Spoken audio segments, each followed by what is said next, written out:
आयो आयो कोई रास्ता को उधार के न जो नगर पहर से बाबा जाइए कोई नगर पहर के उधार के न जो किया तो बाबा के धर्म के अपार देखे छे आग जल के भार कान पर देखैया लहरन आग जा रहलिए चदर के खूट में बांधल एकोटा सूत नहीं जलित देखैया नगर पहर के लोग तीन पूछ के खोचरा बनाल देखैया आवे खोचरा में देखैया गंगा जल भरलिए आ सिटी के पट्टे पटांगल लोग के दुनिया में है जे हे भगवानी त महान पुरुष छी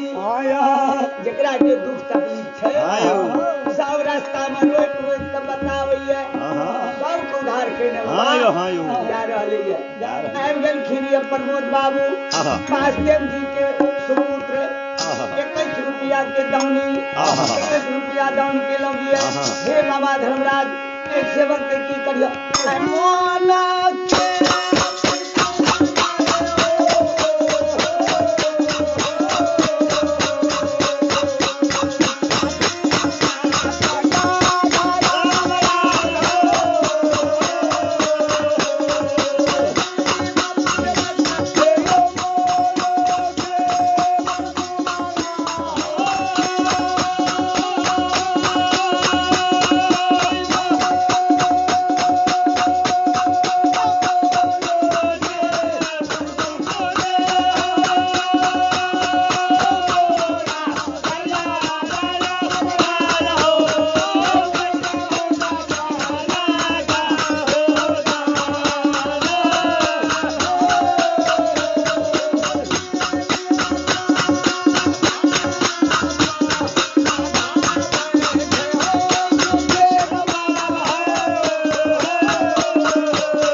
केदली के बसिंदा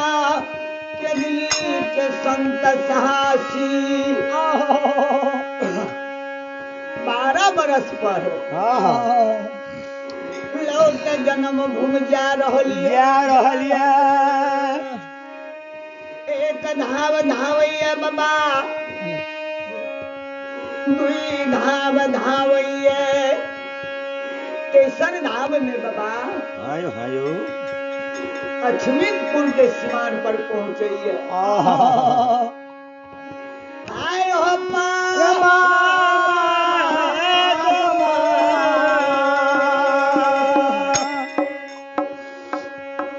अछमीपुर के सीमान पर बाबा पहुंचे छे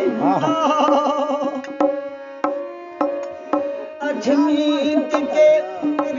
तेरे वान देखैया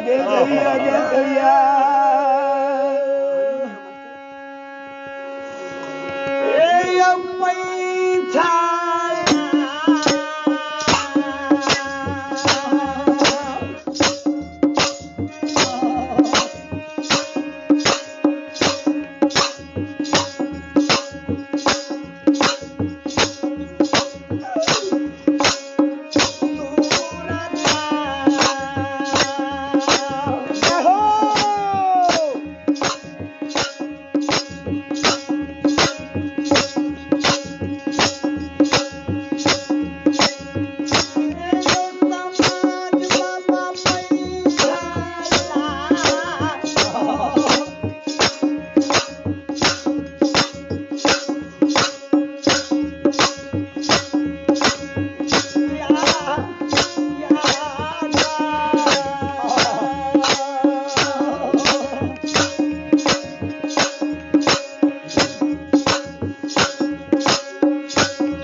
सिमान पर रख लाग दल के और संग बजे उनका रतन धन पंछी कोई रहती आयो कोई नहीं से पूछैया की पूछैया कोई नहीं रंग ढंग से हमरा बुझाइए हां यह छियै लक्ष्मीपुर सीमा हां रविंद्र कुमार यही लक्ष्मीपुर में आयो सैया गनबरिया रविंद्र कुमार किसी ने आपको दिल से याद किया है धर्म रविंद्र कुमार किसी ने आपको दिल से याद किया है सैया सतबाजी रविंद्र कुमार किसी ने आपको दिल से याद करा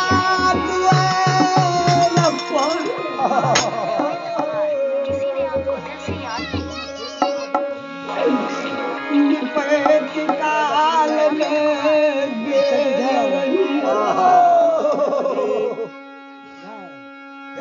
बढ़िया घाटे नहीं बराबर सेवा कैले रहे धर्मात्मा के नगर पर राज छिन किया झूठे बचन राजा के जाकर अछित में गेल रहिए